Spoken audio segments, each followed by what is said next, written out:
tayo mga mahal na kapatid.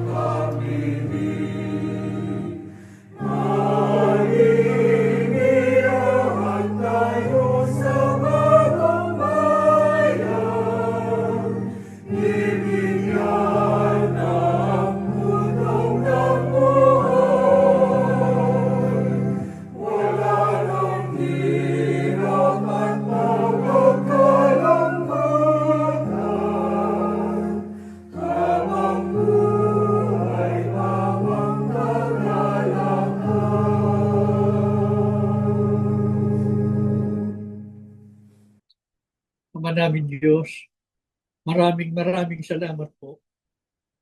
Muli naming nasapit ang banal na sandaling ito ng aming pagsamba. Salamat po, tinutugon mo ang pangangailangan ng aming mga abang kaluluwa. Lagi naming hinahanap ang ganitong mga pagsamba. Naghahangad kaming lagi na ikaw ay aming masumpungan para lagi kaming makatanggap ng kalakasang nagbubuhat sa iyo. Salamat po, hindi mo kami binigo. Muli ka naming nasumpungan sa pagsambang ito. Pinadarama mo muli sa amin ang iyong espiritu na nagbibigay sa amin ng lakas, nagpapasigla ng aming pagkataong loob.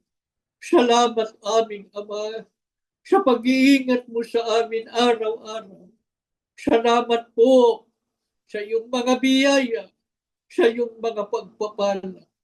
Salamat po, Ama, sa kabila ng mabigat na mga pagsubok, iba't ibang kabigatian na aming nararanasan.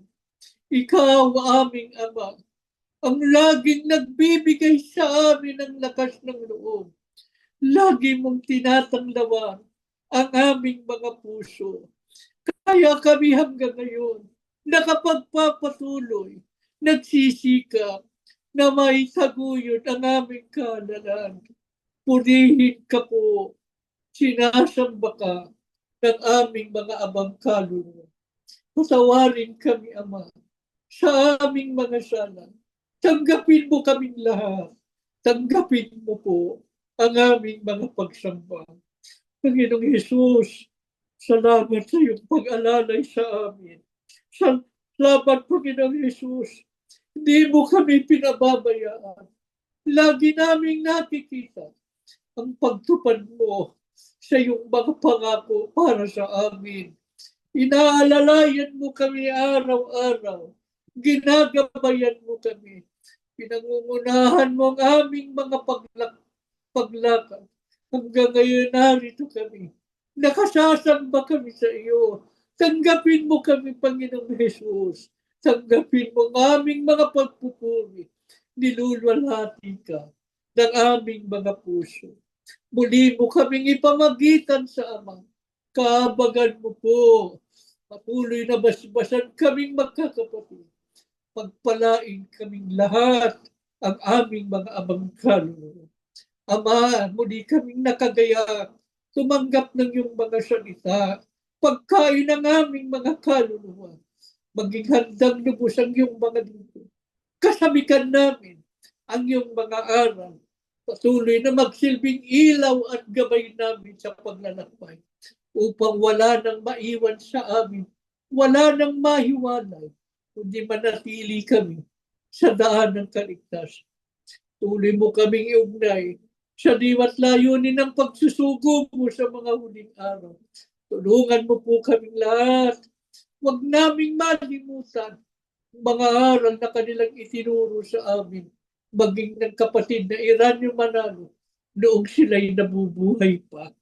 Patuloy mo kaming tulungan, maghawak na matibay sa lahat ng mga aral na ikanilang itinuro sa amin para patuloy po namin itong ibuhay tungo sa aming kaligtasan.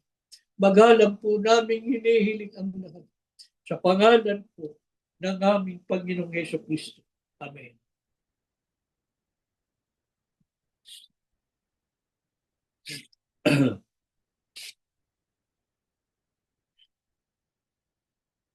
mga mahal na kapatid. Pinatutunayan po ng Biblia na sa bawat yugto ng panahon, ang Diyos po ay nagbubukod ng mga taong binibigyan niya ng kahalalan. Mga taong ibinibilang niyang sarili kanya na pinaglalaanan po niya ng kaligtasan.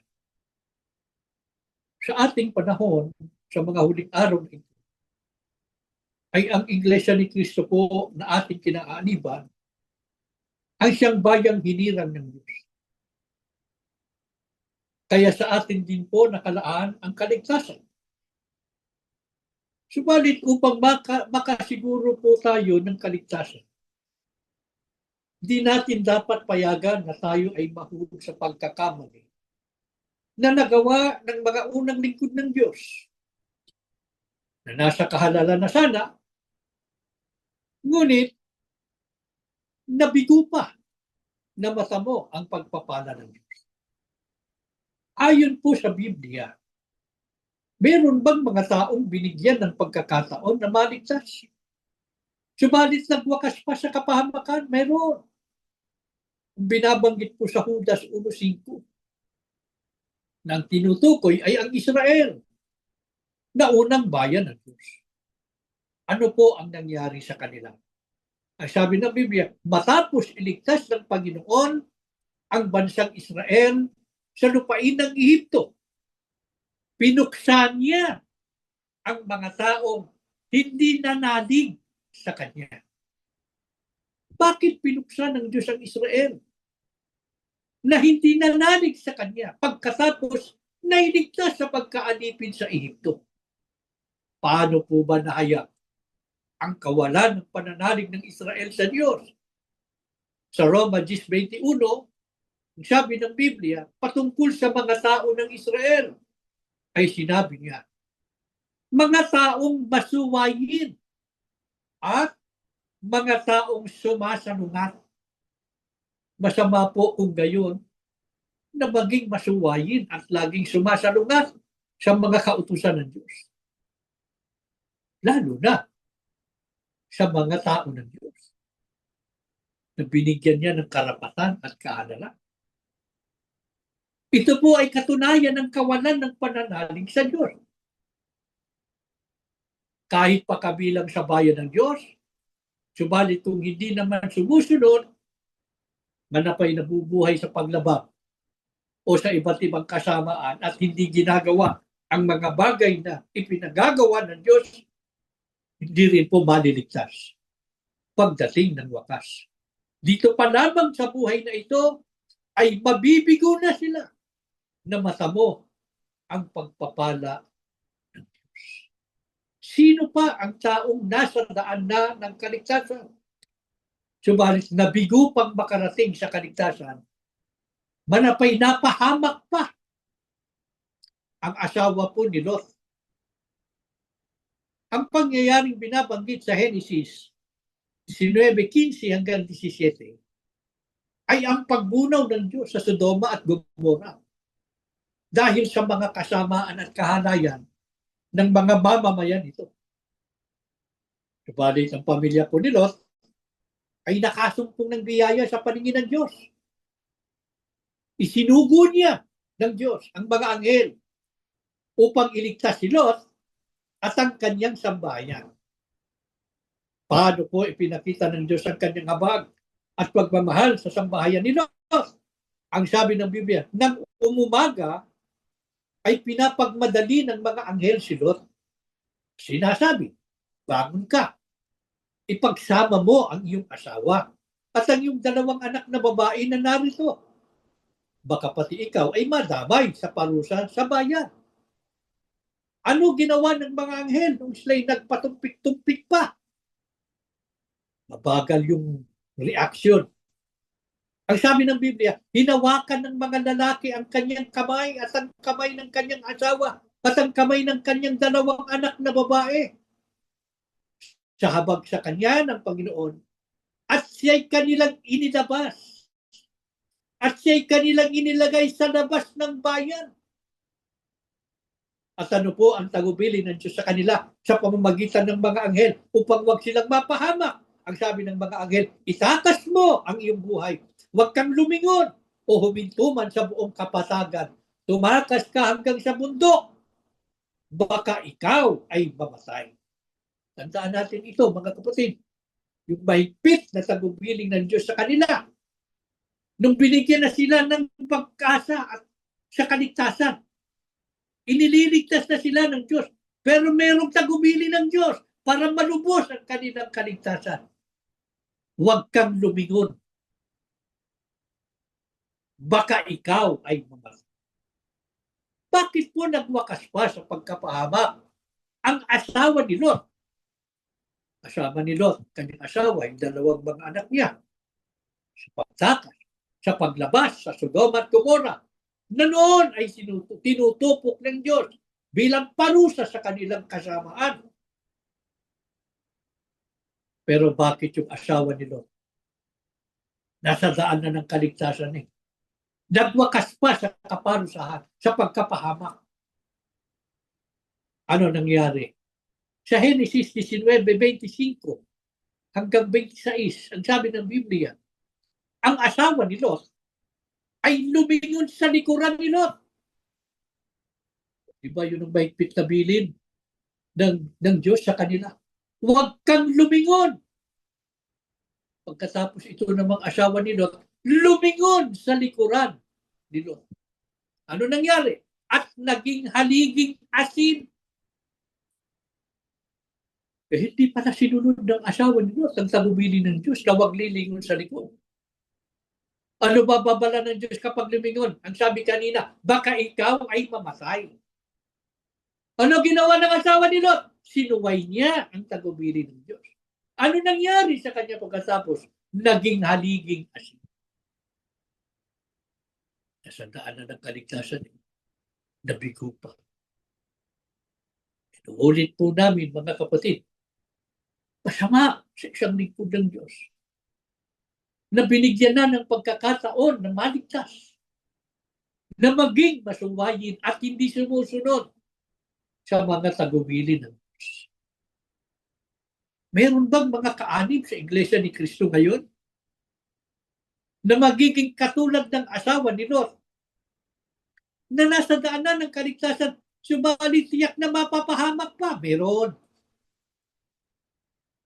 Paano nahulog ang ibang mga kaanib sa Iglesia ni Cristo sa pagkakamaling nagawa ng mga taong binigyan na sana ng pagkakataon na maligtas, subalit napahamak pa? Katulad po ng nangyari sa mga alagad ng Panginoong Hesukristo na binabanggit sa kanyang talinghaga sa Lucas 9:59 hanggang 62. Mga lingkod ng Diyos na mapagdahilan sa pagsunod sa Diyos at Panginoong Hesukristo. Masama ba ang ilibing ang patay? Ang dahilan ng isa eh. Nung sabihan siya ng Panginoon, sumunod ka sa akin. Anong kay ikinaswiran niya? Tulutan mo muna akong makauwi at mailibing ko ang aking ama. Masama bang ilibing ang patay? Hindi po. Pero kailan ito magiging masama? Sa harap ng Diyos, kung ito'y gamiting dahilan upang hindi masunod ang utos ng Diyos at Panginoong Hesukristo. Sa pagsunod po sa alinmang utos ng Diyos at Panginoong Hesukristo, tatanungin ko kayo, mga kapatid, kailangan pa bang ipagpaalam ito sa kanino man? Kahit pa sa magulang? Hindi ba ang pangunain na dapat sundin natin ay ang Diyos at ang ating Panginoong Hesukristo? Bakit ka magpapaalam pa? Ang Diyos na nga at ang ating Panginoong Hesukristo ang nagsasabi sa iyo, sumunod ka sa akin.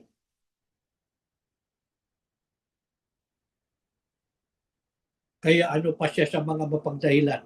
Ang sabi ng Panginoong Hesukristo, walang taong pagkahawak sa araro at lumilingon sa likod ay karapat-dapat sa kaharian ng Diyos. So makatwid, ang pagdadahilan po upang hindi masunod ang mga utos ng Diyos ay katumbas din ang paglingon sa likod. Ano pa siya sa kanila? Hindi sila karapat-dapat sa kaharian ng Diyos.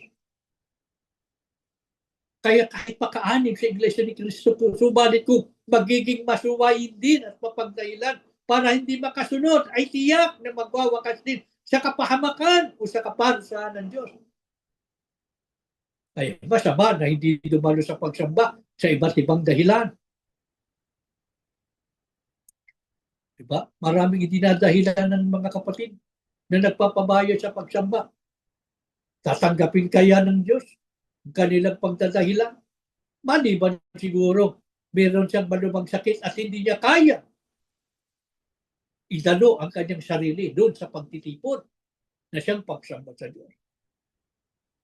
Pero yung dinadahilan, mayroong hanap buhay, abala o busy daw sa kanyang negosyo, nasa paaralan, ano mang dahilan na na pansariling dahilan para sa buhay na ito, hindi tatanggapin ng Diyos.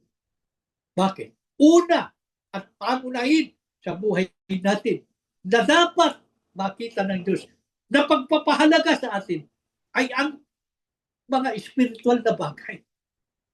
Yung paglilingkod sa Diyos, yung pagsunod sa Kanya. Yun ang inaasahan ng Diyos. Huwag kang lilingon sa likod. Huwag kang mag-iisip ng dahilan. Ba't ka magsusuga? Nagbabaka sakali po. Baka makasamba. Kailangan ko po ang salapi. Ano ba utos ng Diyos? Huwag kang magsusuga. Di ba yung sabi ni Apostol Pablo? Huwag kang maglalasing. Huwag kang makikiyapin. Huwag kang papatay. Huwag kang magsusuga. Etc. etc. Kaya itinuturo ito sa atin, mga kapatid, upang huwag mangyari sa atin ang nangyari sa ibang mga naging likod na sana ng Diyos. Ibig sabihin, nasa daanan ng kaligtasan. Nasa iyo na yung karapatan at pag-asa sa kaligtasan. Pero nabigo na masama ang pagpapala niya. Higit sa lahat, hindi maliligtas sa araw ng paghukom. Dahil sa paglingon sa likod. Dahil sa pagsuway. Dahil sa hindi pagsunod. Ang sabi nga ng Diyos kanina, laging sumasalungat.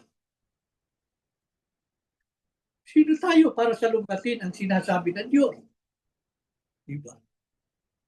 Kung yung taong pinapanginoon mo, tao, kasi ang tao mayroong mga tinatawag ng mga boss, amo.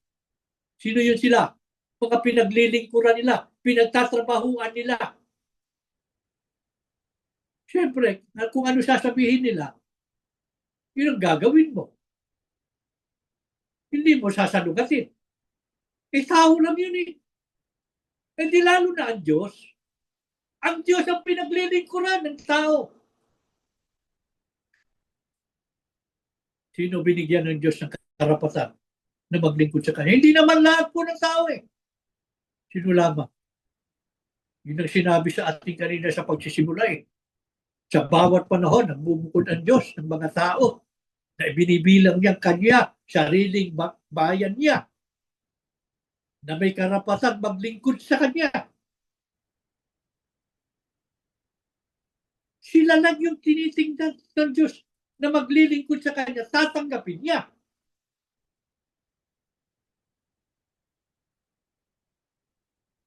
Kaya, sino susundin natin? Ang Diyos. Hindi ang sino man. Pinagagawa po sa akin ng ministro eh. Ang tanong, labag ba sa kalooban ng Diyos o hindi? Kapag labag, huwag mong susundin. Ang lagi nating sundin ay ang aral ng Diyos. Paano po kung ang magtulak sa atin o mag-utos sa kapatid, gumawa ng masama, ay pinagkakautangan niya? ng loob. Kahit pa yung pagtanaw ng utang na loob, hindi ibig sabihin ay lalabagin mo o susuwayin mo, lalabagin mo ang utos ng Diyos. Sasalungatin mo ang kanyang sinasabi.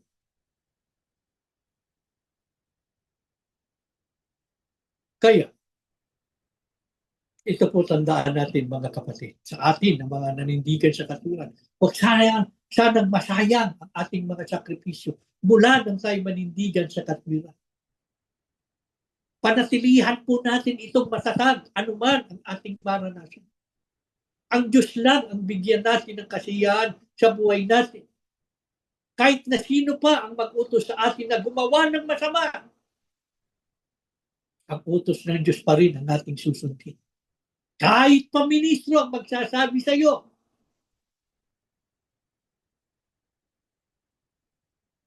piliin natin na laging sundin ang Diyos.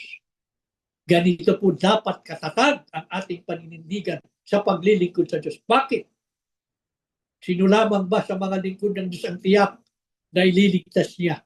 Isaiah 55:8. Ang sabi mismo ng Diyos, ililigtas ko ang mga naglilingkod sa akin. Ano lamang ang ibig sabihin nito mga kapatid? Hindi maliligtas ang sino mang kaanib sa Iglesia ni Cristo na hindi naman tunay na naglilingkod sa Diyos, kundi ang tao na binibigyan niya ng kasiyahan. Mga kapatid, napakalapit na ng araw ng paghuhukom. Nasadaan na po tayo ng kaligtasan. Tayong papayag na hindi makarating sa kaligtasan. Paglingkuran natin ang Diyos ng buong katapatan hanggang sa wakas. Ano man po ang mangyari pa sa daigdig na ito at anuman ang ating pagmaranasan, huwag tayong bibitiw sa paninindigan, sa pagsunod sa lahat ng mga kautusan ng Diyos. Mamuhay tayo ng malinis at matuwid. Huwag nating pababayaan ang mga pagsamba. Ano po ang ating matitiyak? Ang sabi ng Diyos, ililigtas ko ang mga naglilingkod sa akin. Maawa sana ang Ama. Muli niyang basbasan ang bawat isa sa atin. Saan man kayo naroroon, abutin nawa tayong lahat ng ating Diyos ng kanyang paglinga. Dalawin niya muli ang ating mga tahanan at pagpalain ang bawat pamilya. Ano man ang ating kalagayan sa buhay na ito,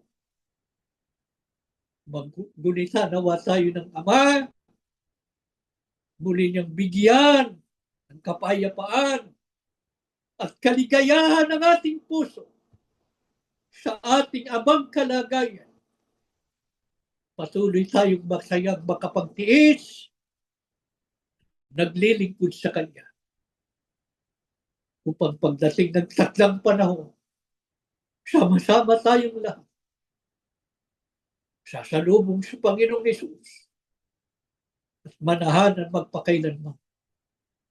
Sa piling ng Diyos at ng Panginoong Hesus sa bayan. Tumayo kayo mga kapatid. Tayo po yung mananalangin. Ama namin Diyos, maraming salamat po. Tuloy na pagtuturo sa amin ng iyong mga salita. Salamat po sa biyayang ipinagkaloob mo sa amin na hindi kayang tumbasan ng anumang bagay na panlupa. Sapagkat ang biyayang ito ay ang kaligtasan sa araw ng pag-ukom at ang pagtatamo ng buhay na walang hanggan. Ang buhay sa daigdig, puno ng ligalig, batbat ng hirap at kapigatian. Itong aming patuloy na nararanasan araw-araw. Lalo na po nung kami ay magsimulang manindigan sa katwiran. Pinili naming ikaw ang sundin at bigyan ng kasiyahan. Kahit sinakwil kami ng mga maraming mga kapatid sa iglesia. Hindi namin inalinsana at hindi namin pinagsisisihan. Sapagkat ikaw, Ama, ang aming pinaglilingkuran. Sa puso namin, ikaw lamang ang aming susundin. Ikaw lamang ang bibigyang lugod ng bawat isa sa amin.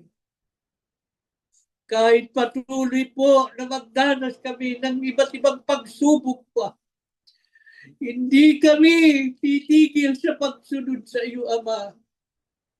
Hindi kami tatalikod, hindi kami uurong.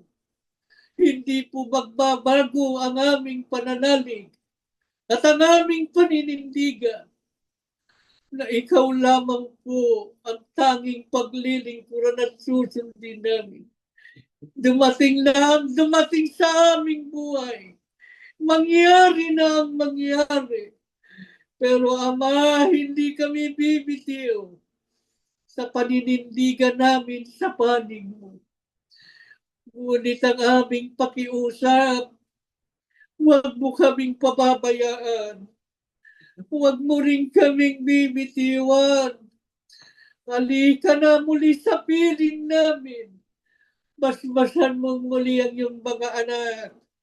Lingapin mo kaming lahat. Muli mong ibuhos ang biyayang espiritual na kailangan ng aming abang kaluluwa. Kaya namin ang lahat.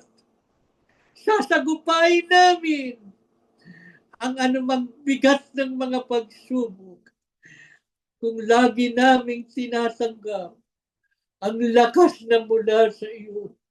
Kaya maawa ka aming Ama. Tulungan mo po kaming lahat sa buhay namin sa mundong ito. Lagi pong maghari sa puso namin ang iyong espiritu at ang iyong mga salita upang patuloy na mapagtagumpayan namin ang lahat ng magsisilbing hadlang, lahat ng magsisilbing pain ng diablo para kaalisin sa amin ang biyayang kaloob ng aming kaalalan. Panginoong Yesus, maawa ka. Huwag mo kaming iwan kahit saglit. Pangunahan mo kami sa mga paglalakbay. Tulungan mo pong laging maging tama at wasto ang aming mga paghakbang, maging ang aming mga pagpapasya, upang kailanman ay huwag na kaming mahiwalay, kundi manatili kaming matatag sa aming pag-asa sa kaligtasan. Ama, pagalingin mong mga may sakit, mga anak mong pinahihirapan ng karamdaman. Aplusin mo ang karamdaman sa buhay. Ibangon mo sa banig ng karamdaman at ipagkaloob mo pa po ang buhay at lakas, lalo na po sa aming kapatid natin. Ang mga nasa kulungan, ang mga nagtatago, huwag mong pababayaan. Lagi mo silang aaliwin at maawa ka po. Makalaya na po sana ang aming mga kapatid muling makapiling ang kani-kanyang pamilya. Lubos kaming nananalig, Ama. Narinig mo po ang aming mga panalangin. Muli mong binasbasan ang iyong mga anak. Mamamalagi ka po sa buhay namin. Sa pangalan po ng aming Panginoong Hesus Kristo.